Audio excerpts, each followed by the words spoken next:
आज हम इमरान खान का जो 9 मई का केस है लाहौर हाई कोर्ट ने जिसमें उनकी बेल डिसमिस की थी, उसके लिए वो सलमान सफदर हमारे वकील ने सुप्रीम कोर्ट में उस बेल के लिए आए थे 9 मई जो लाहौर का केस था। और आज जो अच्छी बात यह है कि अगले हफ्ते के लिए बेल की हियरिंग लग गई है और ये हाई कोर्ट से तो बहुत बेहतर है, क्योंकि आपको पता है कि हम कई हफ्तों से इस्लामाबाद हाई कोर्ट जाते हैं, सारे एमएनएज, एमपीए, सेनेटर्स सब हमारे साथ जाते हैं कि एक वहाँ पे तारीख लग जाए अलकादिर की बेल हियरिंग की। और आपको पता है कि पिछले 3 महीने से वहाँ हर हियरिंग पे वो जो ये डोगर साहब हैं, चीफ जस्टिस डोगर, ये एक तारीख देते थे और जब वो तारीख आती थी तो वहाँ पे वो इमरान खान की बेल हियरिंग नहीं सुनने को तैयार थे, या वो डिसमिस करते थे ताकि उसको भी हम सुप्रीम कोर्ट में ले आएं। वो भी नहीं वो करते, वो सुनते ही नहीं हैं। तो ये अल्लाह का शुक्र है कि सुप्रीम कोर्ट ने अगले हफ्ते की 19 तारीख दे दी है कि बेल इमरान खान की 9 मई की जो लाहौर हाई कोर्ट ने डिसमिस की उसकी वो अपील सुनेंगे। लेकिन जो आज ये याहिया अफरीदी साहब की एक बात थी जो हम लॉयर से, अब ये जो लॉयर्स हम इन्हीं से पूछ रहे थे कि क्या मतलब था उनका।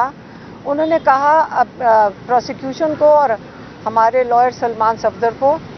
कि आप लोग जब प्रेजेंट करेंगे अगले हफ्ते केस तो आपने लीगैलिटी के ऊपर प्रेजेंट करना है, उसकी आर्ग्यूमेंट करनी है, आपने उसकी आर्ग्यूमेंट उसके केस के मेरिट्स के ऊपर नहीं करनी। आपने ये कहना है कि आया ये हाई कोर्ट ने, लाहौर हाई कोर्ट ने सही डिसीजन दिया या नहीं,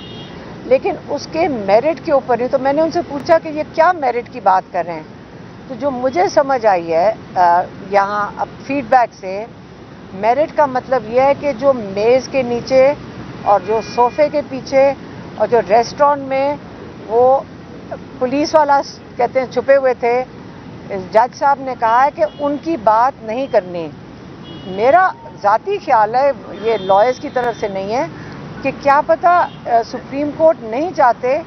कि लाहौर हाई कोर्ट में जिन्होंने ये बेल डिसमिस की है उनकी मज़ीद शर्मिंदगी हो सुप्रीम कोर्ट में आके, जब वो मेज़ के नीचे छुपे हुए की और सोफे के पीछे छुपे हुए की साजिश सुनने वाले की बात वो नहीं सुनना चाहते यहाँ पे। तो यही है कि वो हाई कोर्ट को नहीं शर्मिंदा करना चाहते होंगे, क्योंकि इस किस्म का फैसला तो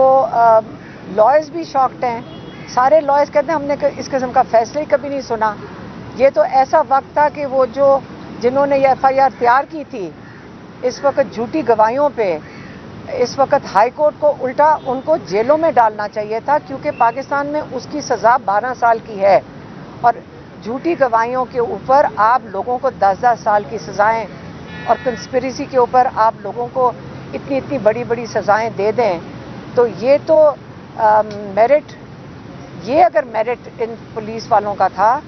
तो मैं यही कह सकती हूँ कि हम दुआ कर सकते हैं कि हमारे जजेस हिम्मत करके हम सबको इंसाफ दें। जिन लोगों को गैर कानूनी सज़ाएं दी गई हैं, अल्लाह ताला जजेस को हिम्मत दे और उनको भी इंशाअल्लाह जजेस हिम्मत करके अल्लाह का नाम लें और अल्लाह पे सिर्फ यकीन करें और इंशाअल्लाह इंसाफ जो हक़ाइक़ पे मबनी है और जो गवाहियों पे नहीं, जो सबूत पे मबनी है, अल्लाह ताला इन सबको हिम्मत दे जजेस को कि ये मेरिट के ऊपर ये लोगों को ये जो सज़ाएं हैं, जो फैसले हुए हैं, ये इसको गैर कानूनी करके और सही फैसला दे सकें, सबके केसेस पे मेरिट ला सकें। मेहरबानी।